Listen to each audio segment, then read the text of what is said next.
بسم اللہ الرحمن الرحیم۔ مارگلا نیوز میں خوش آمدید۔ میں ہوں آپ کا میزبان عابد نصیر۔ DW اردو نے ایک زبردست رپورٹ شائع کی ہے۔ پاکستانی فوج کو اس جنگ کے بعد کیا فائدہ ہوا اور بھارتی شدت پسندوں کو، بھارتی قوم پرستوں کو کیا نقصان ہوا، بھارتی حکومت کو کیا نقصان ہوا۔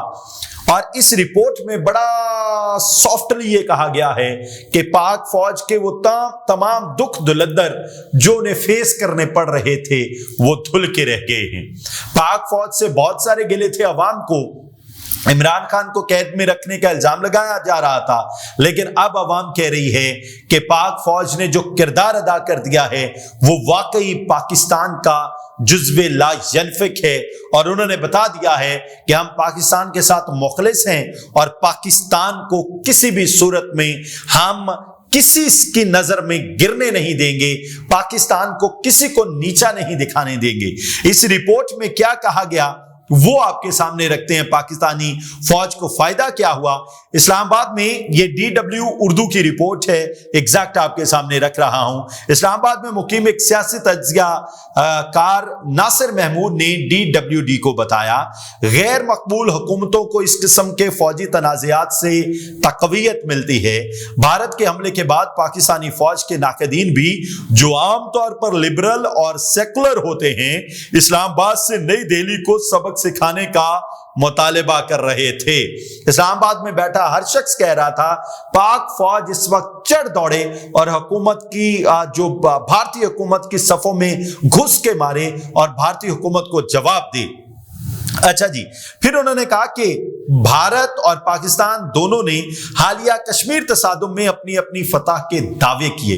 یہ DW اردو کی رپورٹ کہہ رہی ہے، میں واضح کر دوں، بھارت کو تقریباً $1 ٹریلین کا نقصان ہوا ہے، اور پاکستان کا بہت زیادہ بھی نقصان لگا لیا جائے تو میرا خیال 5-6 ارب روپے بنیں گے جو کہ پاکستان کا نقصان ہوا ہے۔ پھر کہا گیا شہریوں نے بھی اپنی اپنی حکومتوں کی حمایت میں ریلیاں نکالی۔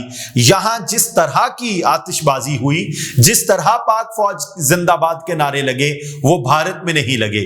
بھارت میں نریندر مودی کو مزید زدوکوب کیا گیا، مزید کہا گیا کہ تم انسانیت کے دشمن ہو، تمہارے منہ کو خون لگا ہوا ہے، تم نے پہلگام 22 جو اپریل کے بعد، پہلگام واقعے کے بعد جن 4 دہشت گردوں کا ذکر کیا تھا ابھی تک ہمیں نہیں ملے، اور تم نے عام آدمی کا بہت زیادہ نقصان کیا، کیونکہ بھارت میں معیشت دھڑن تختہ ہو کے رہ گئی ہے۔ میں یہ $1 ٹریلین کا جو نقصان ہے، یہ صرف فوج کی طرف سے جو نقصان ہوا ہے وہ نقصان ہے۔ اگر بھارتی لوگوں کا نقصان بتایا جائے تو وہ بہت بڑے پیمانے پر ہے۔ DW اردو کی رپورٹ میں پھر یہ کہا گیا کہ لاہور کی ایک 36 سالہ ڈاکٹر مریم حسن نے DW کو بتایا انہیں پاک فوج کی کارکردگی پر فخر ہے۔ یہ وہ بات ہے جو پاک فوج ویسے عوام کو سمجھا ہی نہیں سکتی تھی کہ ہم آپ کے لیے کیا کر رہے ہیں۔ پھر انہوں نے اسلام آباد کے دعووں کا حوالہ دیتے ہوئے کہا ہم نے اپنے ملک کی حفاظت کی اور کمزور نہیں نکلے۔ ہم نے بھارتی جنگی طیاروں کو مار گرایا اور مختلف مقامات پر بھارت پر حملہ کیا۔ اور پھر یہ تجزیہ کاروں کی جانب سے DWD کی رپورٹ کہہ رہی ہے، یہ کہا گیا کہ فوج نے اپنی ملکی طاقت دوبارہ حاصل کر لی ہے۔ یہ زبردست بیانیہ آیا ہے سامنے DW اردو کی رپورٹ کے مطابق۔ اچھا جی، اس کے بعد پاکستان اور بھارت پر مزید پابندیاں کیا لگیں گی، یہ اور عام آدمی کا کیا نقصان ہوگا، یہ بڑا زبردست لکھا ہے انہوں نے۔ ماہرین کا کہنا ہے کہ تنازع کے نتیجے میں دونوں ممالک میں جنگی جذبات کے باوجود تشدد کی قیمت بالآخر دونوں ممالک کے عوام کو ہی چکانا پڑے گی۔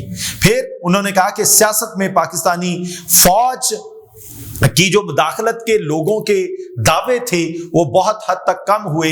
یہ کہا گیا کہ پاکستانی فوج اپنے کام پر توجہ دے رہی ہے، پاکستانی قوم ایک مضبوط قوم کے طور پر سامنے آئی ہے۔ اور اگر میں تجزیہ کروں کہ اس جنگ کے نتیجے میں، اس کشیدگی کے نتیجے میں عام آدمی کو کیا حاصل ہوگا، عام آدمی کا بہرحال نقصان ہے۔ عام آدمی کی ترقی کا جو ایک دور ہے وہ رکے گا. جس طرح سے معیشت ڈگر پر چڑھی ہوئی تھی، جس طرح سے ڈیولپمنٹ کے کام ہو رہے تھے، ان میں تعطل آئے گا. لیکن اس کشیدگی سے ایک بات ہوئی کہ تمام پاکستانی قوم ایک پیج پر سب کے سامنے ہے. میری دعا ہے اللہ تعالیٰ پاکستان میں مزید ترقی لائے، خوشحالی لائے، اور یہاں کے عوام دن دگنی رات چگنی ترقی کریں. اجازت دیجیے، اللہ حافظ.